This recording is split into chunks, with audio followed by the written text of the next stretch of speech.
Bismillahirrahmanirrahim. Pertama teman-teman, kami akan menjelaskan tentang pengertian zakat. Jadi kata zakat itu berasal dari kata zakat, yasku zakat dan wajakwan, yang berarti berkembang dan bertambah.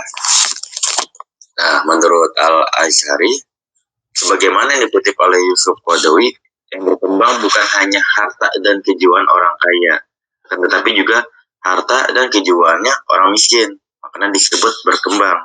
Zakat juga digunakan untuk arti toharoh, barokah, dan baik. Nah, Imam Al-Shawqani menjelaskan mengapa zakat bermakna anima atau berkembang dan at-tahir atau pensucian. Nah, bagi berikutnya ada pun makna pertama. Kenapa? Karena ngeluarinnya itu sebab berkembangnya harta, atau karena pahalanya menjadi banyak karena sebab mengeluarkannya, atau karena terkait dengan harta yang berkembang. Adapun makna keduanya itu karena zakat mensucikan jiwa dari sifat buruk, kikir, dan mensucikan dari dosa-dosa. Sedangkan pengertian zakat secara istilahnya, para ulama mazhab berbeda pendapat. Ada dari Imam mazhab Hanafi. Imam Hanafi mengartikan zakat itu sebagai memiliki bagian tertentu dari harta tertentu untuk diberikan kepada orang tertentu yang telah ditentukan oleh Allah SWT dalam rangka mengharap keriduannya. Kemudian kalau dari Imam Maliki mengartikan zakat itu sebagai mengeluarkan bagian tertentu dari harta tertentu yang udah capai nisab kepada yang berhak apabila telah dimiliki secara sempurna dan telah 1 tahun, selain barang tambang, pertanian, dan barang temuan. Nah, ada juga dari Imam Syafi'i mengartikan zakat itu nama bagi sesuatu yang dikeluarkan dari harta atau badan dengan cara yang tertentu. Kalau dari Imam Hambali ngertiin zakat sebagai hak yang wajib ditunaikan pada harta tertentu untuk kelompok tertentu dan waktu tertentu.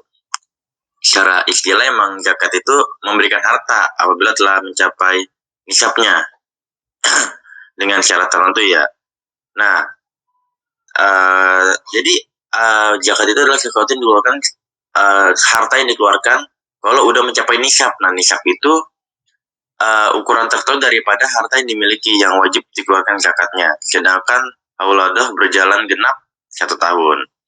Adapun dasar hukumnya di Quran Surat Al-Baqarah ayat 43, artinya 3 kali sholat, tunaikan zakat, dan rukulah bersama orang-orang yang ruku.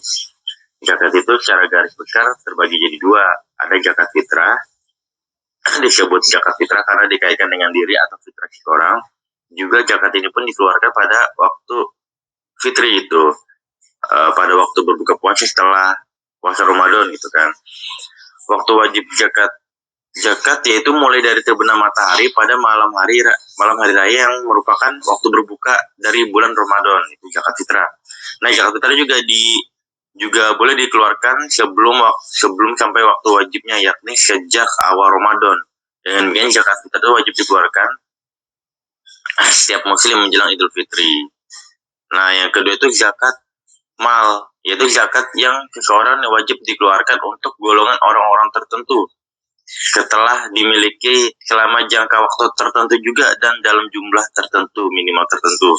Harta kekayaan wajib dizakati kayak hewan ternak, emas, perak, uang simpanan, barang yang diperdagangkan, hasil peternakan, hasil pertanian, hasil bumi, hasil tambang, dan barang temuan. Nah, berikutnya ada infak. Selain zakat, Islam juga menganjurkan untuk sedekah sunnah yang sesuai dengan kemampuan, yaitu infak dan juga sedekah. Nah, kita akan menjelaskan tentang infak di sini. Kata infak ini merupakan kata yang berasal dari bahasa Arab anfaqo yunfiku, yang artinya membelanjakan atau membiayai. Kata infak dalam kamus besar bahasa Indonesia ini berarti pemberian atau sumbangan harta dan sebagiannya untuk suatu kebaikan.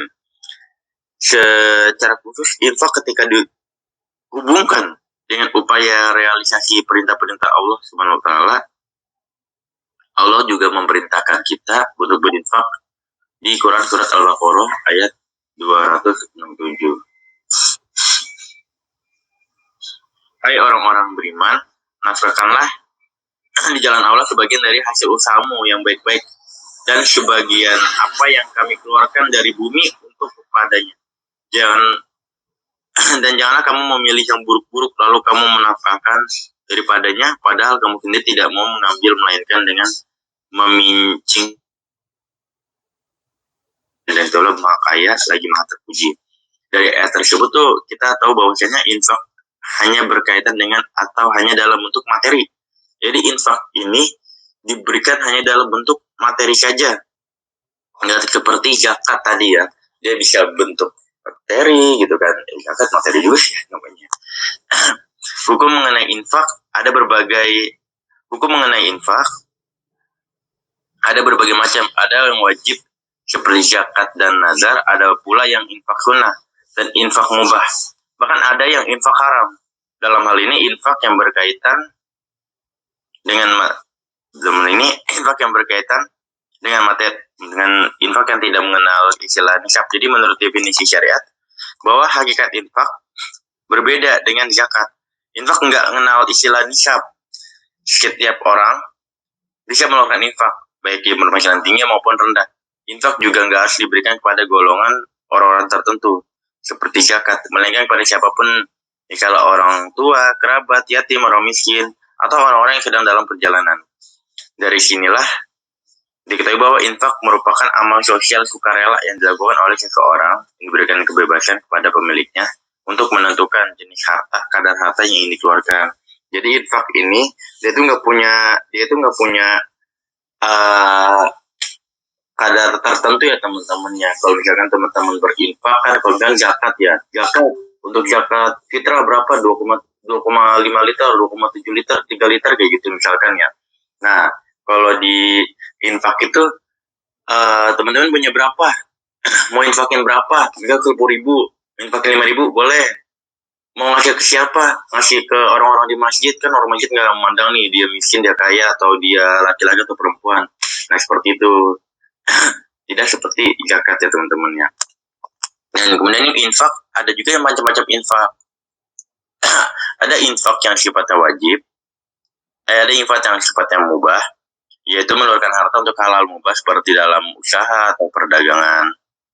Ada infak yang sifatnya wajib, mengeluarkan harta untuk halal wajib seperti dalam pembayaran mas kawin, nafkahan istri dan keluarga. Jadi kayak nafkahan istri dan keluarga itu jatuh infak, tapi infaknya wajib teman-teman. Ada infak yang jatuhnya haram, infaknya orang kafir untuk menghalangi syiar Islam gitu. Kayak misalkan orang infaknya orang kafir untuk menghalangi syiar Islam. Misalkan orang kafir nggak suka nih Islam mensiarkan agamanya, terus orang kafir infak ke orang Islam ngomongnya jangan bikin acara di sini, gua kasih duit gitu kan. Misalnya seperti itu teman-teman. Jadi nah, kemudian ada syarat dan rukun infak. Syarat rukun tersebut ada 4 macam nih dari infak. Pertama, pemberi infak, yaitu melakukan infak dan dia harus memenuhi syarat sebagai berikut. Pertama, dia punya materi atau harta yang bisa diinfakkan. Dia bukan orang yang dibatasi haknya karena alasan tertentu. Terus kemudian merupakan orang dewasa, bukan anak yang kemampuannya kurang. Walaupun anak-anak kalau berinfak ya nggak apa-apa gitu, itu sebagai latihan. Karena anak-anak kan biasanya belum punya penghasilan. Bagaimana cara dia berinfak gitu kan. Dan ya tapi nggak apa-apa dari orang tuanya juga nggak apa-apa sih. Dan nggak ada paksaan dalam mengeluarkan hartanya, melainkan karena adanya keridoan dan sukarela. Nah orang yang berinfak itu harus memenuhi syarat berikut. Pertama, ada di dunia ketika berinfak. Jadi dalam kandungan artinya nggak bisa diberikan infak. Dan dewasa atau telah mencapai balik serta sehat jasmani dan rohani. Jika orang yang diberi infak itu ada di waktu pemberian infak, tapi ia masih kecil atau gila, maka infak itu diambil oleh walinya atau orang yang mendidiknya, walaupun dia orang asing. Tapi nggak apa-apa teman-teman, kalau misalkan anak kecil mau berinfak itu nggak masalah. Insya Allah itu menjadi investasi amal jariah. Iya teman-teman ya. Dia belum balik, itu juga sebagian daripada latihan. Dan materi atau harta yang diinfakkan di mana ya memenuhi syarat sebagai berikut. Pertama itu materi atau harta yang diinfakkan itu sesuatu yang ada, sifatnya kelihatan gitu. Kemudian memiliki nilai dan dapat dimiliki zatnya. Dalam artian diinfakkan adalah apa yang biasa dimilikinya, diterima keumuman oleh masyarakat dan penilaian dapat berpindah. Kemudian tidak berhubungan dengan tempat milik penginfak. Contohnya menginfakkan tanaman, pohon, atau bangunan tanpa ada tanahnya. Tetapi barang yang diinfakkan wajib dipisahkan antara keduanya, lalu diserahkan kepada yang diberikan infak sehingga menjadi milik baginya gitu. Oke, baik, mungkin untuk infak ini teman-teman sudah paham ya teman-teman. Kalau gitu kita kembalikan ke moderator untuk melanjutkan presentasinya. Baik, terima kasih kepada Saudara Niko. Selanjutnya itu ada pengertian sodako yang akan dijelaskan oleh saya sendiri. Jadi sodako secara etimologi, kata sodako ini berasal dari bahasa Arab, yaitu sodako pada awal pertumbuhan Islam. Sodako diartikan dengan pemberian yang disunahkan. Jadi sodako ini adalah suatu pemberian yang disunahkan. Maksudnya kayak kita pengen mau memberi atau enggak itu tidak apa-apa. Terus sedangkan secara terminologi, sedekah adalah memberikan sesuatu tanpa ada tukarannya karena mengharapkan pahala dari Allah Subhanahu wa taala. Jadi ketika kita bersedekah ya udah kayak misalkan kita mempunyai harta nih sebagian itu nggak ada bilangannya ya kalau sedekah itu kayak seikhlasnya aja kita mau sedekah berapa. Nah yang penting kita ini tidak mengharapkan imbalan atau misalkan dari kita misalkan mengharapkan pujian dari orang lain, itu kita tidak mengharapkan itu, hanya kita mengharapkan pahala dari Allah Subhanahu wa taala. Terus sedekah juga dalam pemberian harta kepada orang-orang fakir yang benar-benar fakir banget itu teman-teman. Terus orang yang membutuhkan ataupun pihak-pihak lain yang berhak menerima sedekah. Dan tanpa disertai imbalan yang tadi saya jelaskan itu kayak kita mengharapkan pujian dari orang lain atau kita mengharapkan sesuatu imbalan dari orang lain apapun itu. Terus sedekah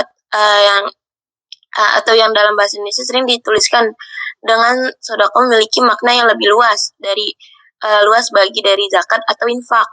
Nah, sedekah ini merupakan salah satu kewajiban yang dilakukan oleh seorang muslim yang telah berlebihan hartanya. Contohnya seperti kayak orang kaya nih, misalkan ada orang kaya gitu. Nah itu tuh kalau bisa hartanya itu sebagian disedekahkan kepada orang yang membutuhkan kayak fakir miskin atau siapapun yang membutuhkan hartanya gitu kan. Karena itu juga termasuk untuk penyucian diri seseorang itu teman-teman. Nah, terus di samping sedekah juga wajib ada juga sedekah yang disunahkan atau yang dianjurkan untuk dikeluarkan kapan saja, yaitu kayak disebutkan karena anjuran dari Al-Quran, kayak misalkan untuk mengeluarkan sedekah pada setiap saat yang merupakan perbuatan sunnah. Misalkan nih kebanyakan orang yang bersedekah itu di hari Jumat karena mungkin hari Jumat itu hari yang mulia gitu teman-teman. Itu misalkan kayak apa aja, kayak misalkan barang-barang atau makanan, kebanyakan kayak hari Jumat tuh Jumat kayak makanan kan gitu kan. Nah itu. Terus